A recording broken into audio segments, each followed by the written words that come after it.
Jornal da Rede Alesp. Bom, e agora nós vamos com a nossa primeira entrevista.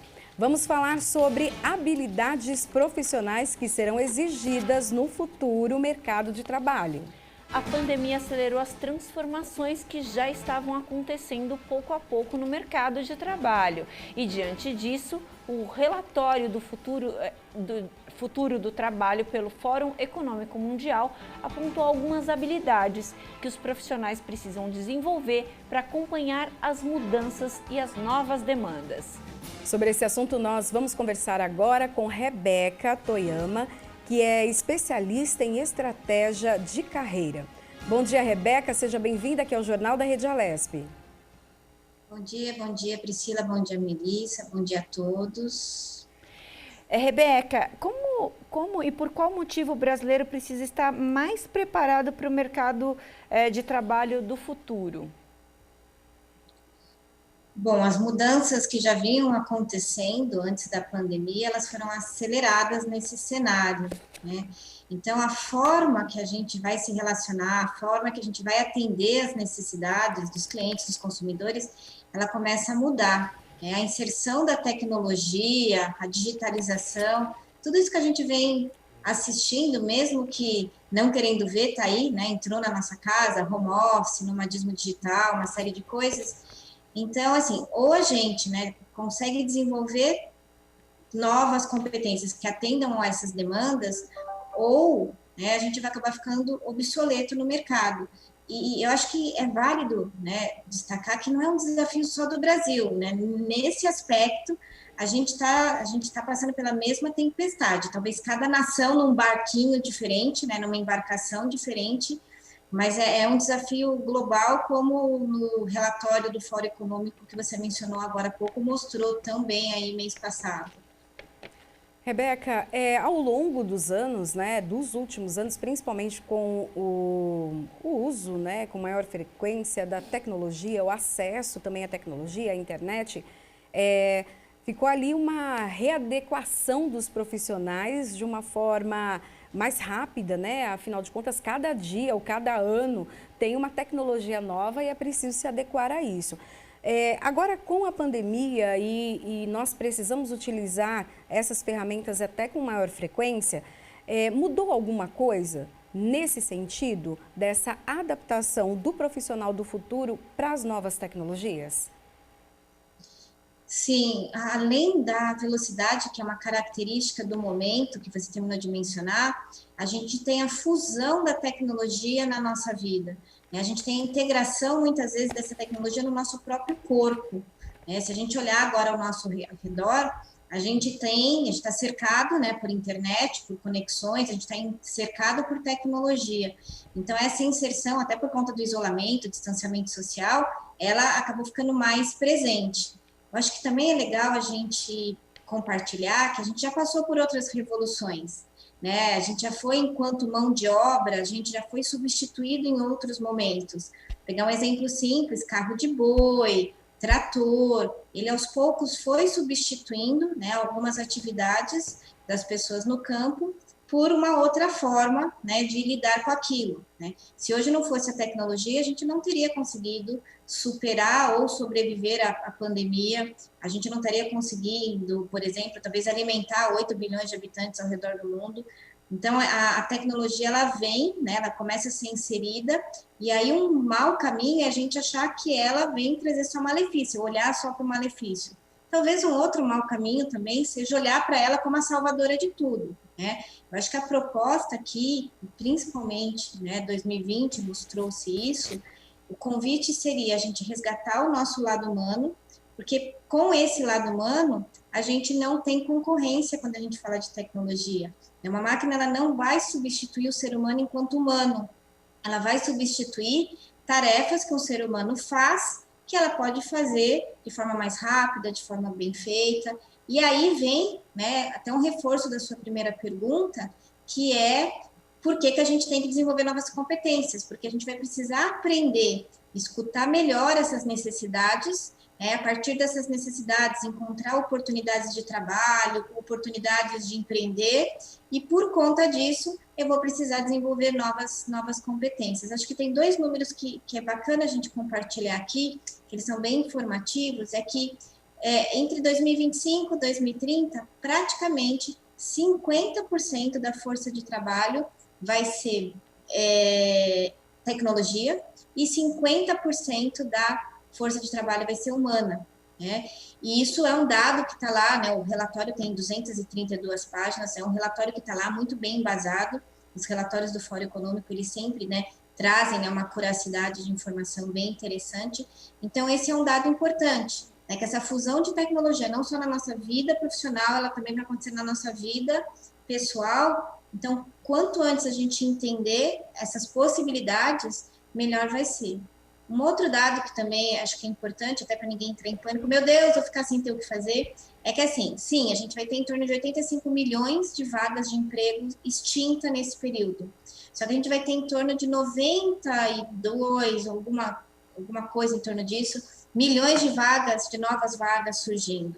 Né? Só que boa parte dessas vagas nem existem hoje ainda, porque serão vagas que surgirão, né, dessas demandas e necessidades que a gente tem observado acontecer. Então, é um cenário positivo, eu tenho sempre um olhar otimista para as coisas, acho que isso ajuda bastante a gente encontrar soluções e desafios.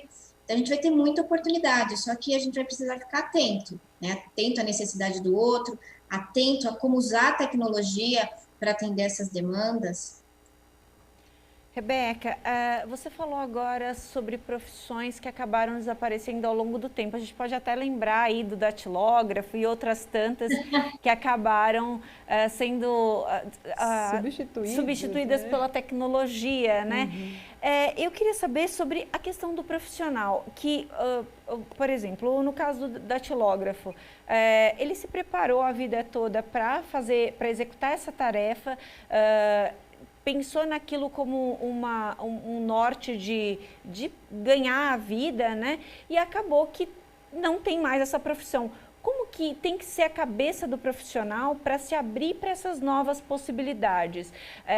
Hoje, uma pessoa que já tem, por exemplo, um curso superior, obviamente, tendo um curso superior, é uma profissão já consolidada, também é importante que tenha essa abertura das perspectivas para abraçar novas possibilidades? Olha que interessante, eu passei por isso, eu lembro, no comecinho da minha adolescência, eu pedi em algum momento, alguém me deu uma máquina Remington de datilografar. Quando eu fui para o mercado de trabalho, né, não existia mais, então é questão muito rápida, né, então eu ganhar a máquina de datilografia, sei lá, com 12, 13 anos, quando eu fui, né, começar a olhar eu queria fazer algum trabalho, já não era mais máquina de datilografar, era PCs, tela verde, etc. Então, o termo que a gente vem usando é requalificação. Então, a gente já tinha, né, aí um gap, uma lacuna de qualificação de mão de obra. Então, é preparar os entrantes no mercado de trabalho para atuar no mercado de trabalho. E a gente sabe que nem sempre, né, o ensino formal atende essa demanda. Então, a gente já estava olhando para isso. E com toda essa revolução, a gente olhou e falou, ixi, a gente tem um outro desafio que é requalificar profissionais que já fizeram a sua graduação, a sua pós-graduação, seu curso técnico, e não se encaixa mais nas necessidades do mercado, ele não atende mais, né? Ele está ficando obsoleto. Então, esse desafio é muito presente nas empresas, porque as empresas vão ter que requalificar, né, todos os seus colaboradores. Tem lá também um dado no relatório que é bastante alarmante, que é assim, as competências necessárias, a gente talvez não tenha nem noção, né? Portanto, a gente vai ter que, independente, eu, você, todos que estão nos assistindo, a gente vai precisar, sim, se requalificar. E é por isso que na pergunta anterior eu falei, a solução qual que é? A espécie humana tem as mesmas necessidades ao longo da sua existência. Eu acho que boa parte conhece, né? Lá a hierarquia, né, a pirâmide de hierarquia de necessidade de Maslow está lá. A gente se alimenta, a gente se transporta. O que vai mudar é a forma de atender essa demanda. Então, fica aqui um convite muito bonito para todos nós. A gente voltar a olhar para dentro e falar, opa, qual é a minha real colaboração, né, no meu trabalho? Porque talvez ele não vai ser feito da forma que ele é feito. Mas eu atendo alguma necessidade, eu colaboro de alguma forma com a minha empresa, com a sociedade, com o país, né? E a partir desse chamado, né, dessa vocação, né, que aí a gente resgata a essência da palavra vocação, eu vou encontrar formas de atender essa demanda. Tá aí os aplicativos de transporte, tá aí os aplicativos de entrega, tá aí uma série de coisas que mostrou a necessidade de se deslocar é a mesma. Era cavalo, era boi, carro, aplicativo, a necessidade de se alimentar, a necessidade de se sentir cuidado. Quando você olha, né, para o ranking das profissões, as profissões que estão lá no topo, todas elas têm um cunho humano muito grande, porque são as profissões que as máquinas não vão poder nos substituir, né? Então, é o cuidador, né? A gente tem que olhar a longevidade, né? O número de centenários no planeta vem crescendo, né? E lembrando que boa parte desses dados a gente não tem pós-pandemia, mas, né, até a pandemia, os dados, né, os números de centenários vinham crescendo. Então, uma série de trabalho, de oportunidades surgem para esse público, né? As famílias mudaram um pouco sua constituição, então uma série de oportunidades dessa mudança de constituição familiar nasce, né? O próprio home office trouxe uma série, né, de formas, então você vê hoje, né, um personal trainer, um professor de yoga, enfim, poxa, não tenho mais tanto aluno presencial, eles se reinventaram, né? Os advogados estão se reinventando, entendendo que talvez eles tenham outro papel na sociedade. Então, esse assim, eu entender qual é o meu papel, né? Qual é o meu chamado, e encontrar uma forma de atender essa demanda. Isso vale para as empresas também. As empresas estão tendo que se reinventar a partir do que tá, como é que eu posso colaborar? Né? Eu fazia meia, agora precisa de máscara, vamos fazer máscara, né? E com a gente, né, enquanto profissional, vai ser a mesma coisa. Uhum. Até você comentou, né, sobre essa adaptação, né, por exemplo, de profissões que, por exemplo, nós mesmos, né, aqui, para fazer um programa de TV, a gente precisava de câmeras, assim como estamos agora no estúdio, iluminação, o fundo, o painel, o cenário. E agora a gente grava também programas da nossa casa, né? Então nós às vezes também até do celular, né? Do celular, de uma forma muito adaptada, a gente conseguiu também rapidamente entrar nesse novo universo. Nesse sentido, os jovens, eles têm mais vantagem? Porque hoje, se você pegar um celular e dar na mão de uma criança de 2 anos, ele já vai lá, a criança já vai mexer no touch ali, né? Quando não vai na televisão ainda para mexer, porque já sabe que funciona dessa maneira, já domina, né, muita tecnologia que nós ali com 40 ou mais anos não consegue. Você acha que os jovens estão na frente? Por outro lado, o que você disse, as pessoas precisam entender as necessidades para, né, adaptar então o seu trabalho, mas atender às necessidades, aí que as empresas surgem.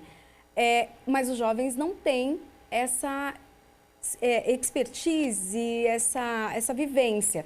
Me fala um pouco, então, desse choque entre essas gerações e quem leva vantagem. Olha que bacana, né? Eu tenho um filho de 7, uma filha de 22, né? Tenho enteados. Então, essa mistura, né? A gente hoje a oportunidade, que é uma outra característica, além de ter, até como consequência, né, de ter muitas pessoas longevas, a gente tem várias gerações vivendo no mesmo momento no planeta, e se fizer um recorte disso dentro das empresas também acontece, né? 3 gerações atuando dentro de uma mesma operação. Então, para entender um pouco dessa questão de vantagem, uma competência, uma habilidade, ela tem, né, um acrônimo que a gente chama de chave: conhecimento, habilidade, atitude, valores e experiência. Então, o jovem, ele vem, né, com um arcabouço de conhecimento que uma pessoa mais madura não vai ter, né? Mas a habilidade vai depender da questão do uso, né, desse conhecimento, né?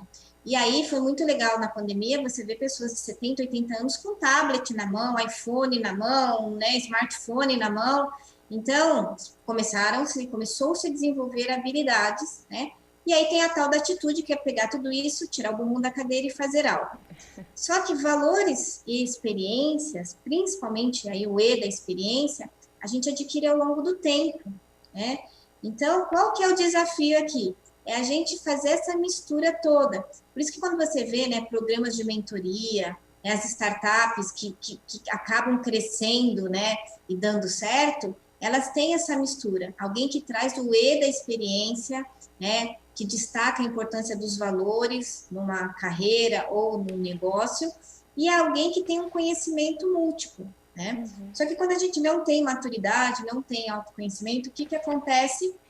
O pessoal, né, 60 mais, 50 mais, implica, né, com a geração, né, com os entrantes, e os entrantes também fecham escuta para os mais maduros. E nesse cenário todos perdemos, as empresas, a sociedade, o crescimento individual. Então, ninguém está ganhando, né? Porque eu acompanho algumas startups, acompanho, né, alguns negócios com pessoas muito jovens. E aí, a falta de experiência, que é uma coisa que não tem jeito, é o tempo que vai trazer, né? Acaba muitas vezes acelerando na largada, né? E atrasando a chegada. Uhum. Né?